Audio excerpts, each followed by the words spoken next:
To understand this piece, it's key to review the historical context and bond the relation with biblical story.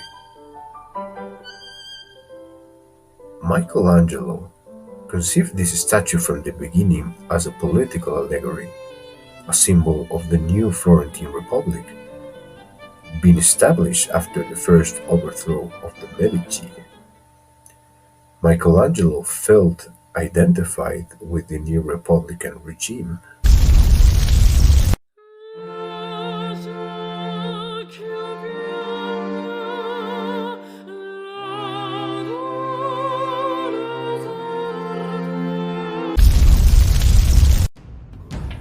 Michelangelo's David is represented in the moment before the battle, embody the bravery of a people who were beginning a new path, who managed to expel the corrupt Medici and now propose to recover Pisa.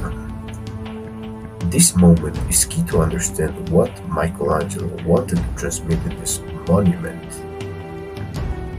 Michelangelo's David is found in a prior scene, before the battle, and not once it's over, like the other representations of David. We can appreciate in the previous work of Donatello or Verrocchio, who was the master of Da Vinci and Botticelli. In fact, on all the other famous representations of David, the scene describes the moment of victory over Goliath, with the body or the head of the giant completely defeated, like the works of Caravaggio.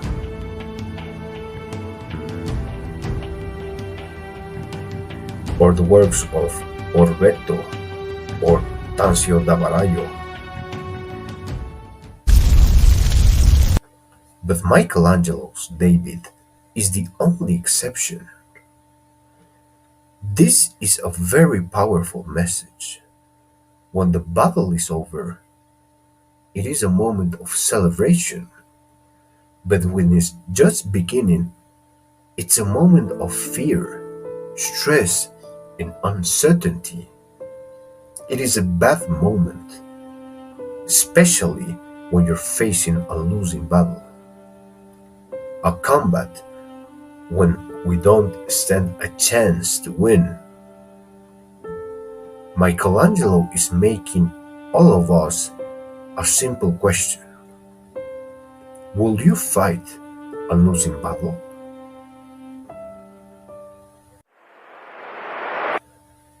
In the biblical story, David has been persecuted by his predecessor, Saul, who tried to kill him on many occasions to keep his throne.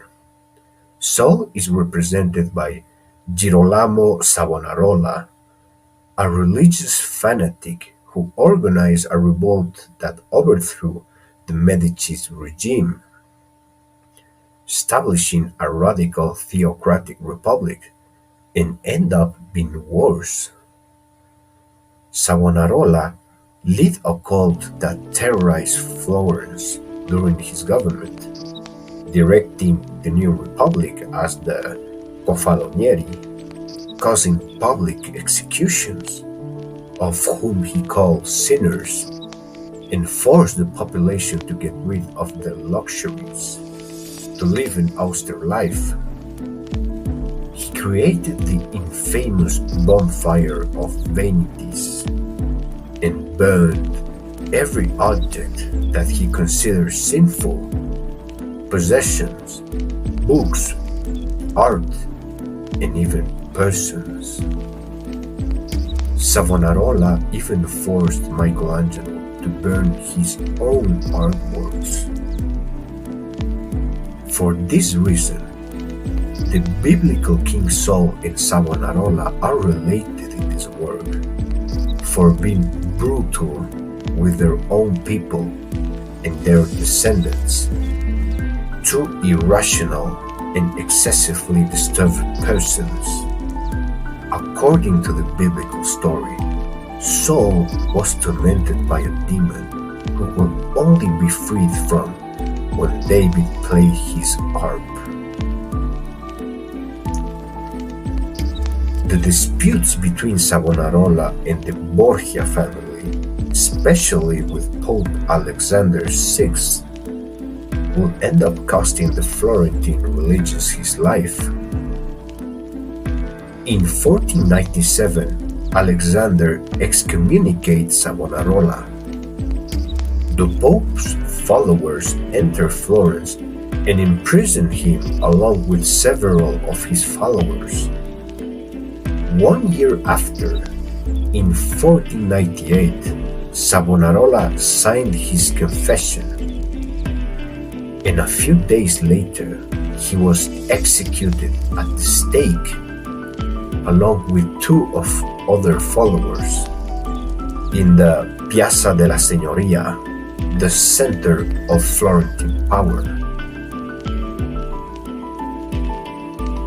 On the other hand, the giant Goliath, who David is about to face, represents the Medici. The giant who wants to recover his throne. According to Michelangelo's biographer, Ascanio Condivi, Michelangelo felt a slight sympathy for Piero Soderini, a modest politician who led the Republican project in Florence after the late Savonarola. Soderini tried to manage the new administration with some skill and had a lot of support at that time, including the King of France, Charles VIII, and even the famous philosopher Machiavelli was one of his ambassadors. Soderini, a moderate politician who granted a time of relative peace to the region of Florence after the terrible last century. Michelangelo Buonarroti established the statue of David as a political proclamation. A peaceful and republican heirs may be small and not all intimidating, but one day they will end up defeating all the monsters out there, showing that the power of the Medicis were fearsome and full of strength. An invisible giant similar to Goliath, but they will eventually end up falling.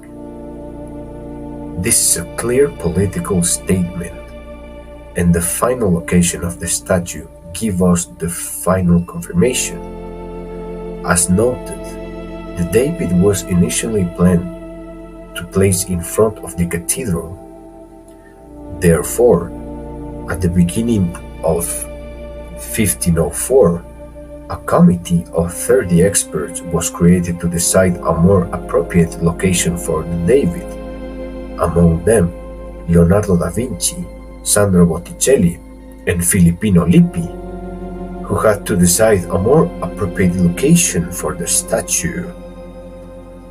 The majority of members opted to place in the Piazza della Signoria, the center square of Florence. During the transportation of the statue, the work suffered a night attack by the Medici supporters, who threw stones to David, a clear sign that it was already considered an important symbol of the new government.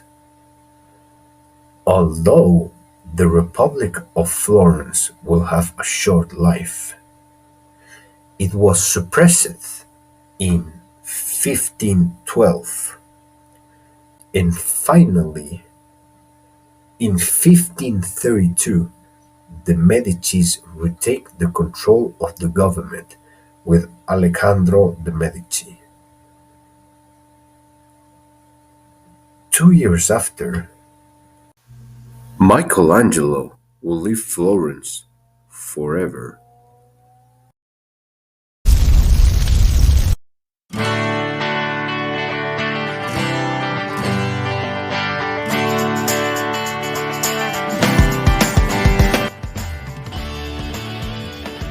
The fascination of Michelangelo's human anatomy was very obvious in this work. What stands out is the perfect definition of each muscle, bone and tendon. The detail of the veins in the hands, the transition in the ribs, the conditioning in the pectoral muscles, all very impressive representations. The added difficulty of using an already worn marble block and the large scale of the monument make the understanding of human anatomy by such a young artist even more astonishing. The statue is stand in contrapposto, a posture who provides movement and contributes to breaking the law of frontality. In its use in sculpture to give a sensation of movement. One leg is fixed on the ground and the other moves forward. The arm do the same, while the head looks to the side. The elegant contrapposto of the figure places all the weight on the right ankle. In fact, if we look at the back of the piece, we will find a marble reinforce of the monument, helping the rest of the leg, supporting all the colossal weight of the rest of the statue. David's style is known as heroic nude, is a concept in classical art and culture intended to describe the use of the naked human body, especially but not only in Greek sculptures. It is intended to indicate the mortal human subject represented in the sculpture is actually a demigod, that is, a hero. But the most extraordinary thing about this figure is the ability to express repressed energy. Added the tension of the muscles is the rictus of the nose, which suggests repressed breathing, and the raised veins through which blood seems to flow. The intense expression of his eyes penetrating and challenging. Let the concept of Michelangelo terribilita. Michelangelo spent 21 months on the scaffold chiseling the block without help of any assistant. The young sculptor dedicated much of the day of this work.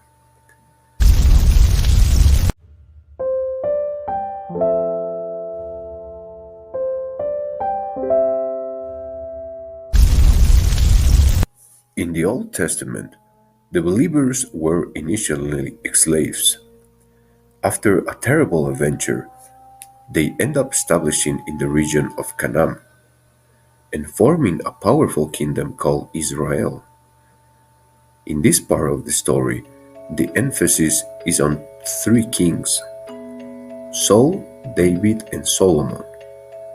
After those three kings, the glory of the kingdom ends forever. The first king, Saul, was a man of great stature, much taller than everybody else, and was a charismatic man. But he ended up committing suicide on his sword after losing a battle with his enemies. Saul represents charisma and beauty. The third and last king was Solomon, a man full of intelligence and wisdom. His glory was unmatchable. He was the richest and most powerful man in the Old Testament. His story didn't end up well either because of his wives. He began to worship foreign gods, and God ended up breaking his kingdom. Solomon represents intelligence or wisdom. And finally, we have the second king, David. He looked like a child, had blonde hair. He was not the biggest, or the strongest, or the most intelligent. He wasn't charismatic at all. He was a simple shepherd. But he overcome every single challenge in his Tolman life. As we said before, his predecessor tried to kill him. He was chased into a cave.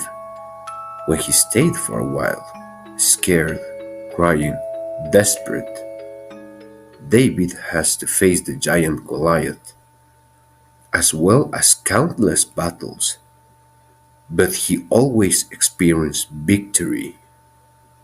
Of the three kings, David was the only one who had a glorious ending. David represents something that is more important than charisma, beauty, intelligence, or wisdom, and that is faith. The most powerful weapon in life is faith. The defiant but calm gaze of Michelangelo's David perfectly portrays this premise.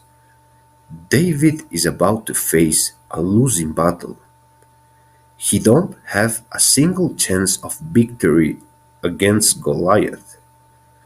However, David is completely confident. This is the firmness of faith. Michelangelo thought that each statue had a soul, like any other living being, trapped in a solid block, and it must be freed by his chisel. This is the spirit of his statue, his soul, full of confidence and faith. Once or twice in our lives, we face a giant. We face an impossible battle. We are naked, with no weapons, with no chance of winning. Days before, we were trapped in our cave, scared and crying. At that moment, when we face the invincible, it is time to use the most powerful weapon that exists, faith.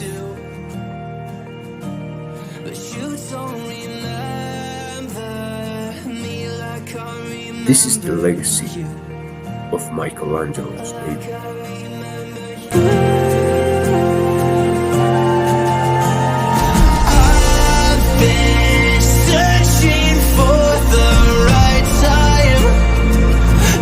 There's never a right time, only a wrong time. And I wish I could just be honest. I don't wanna say goodbye. And if I can't fix this, I hope you believe that I tried.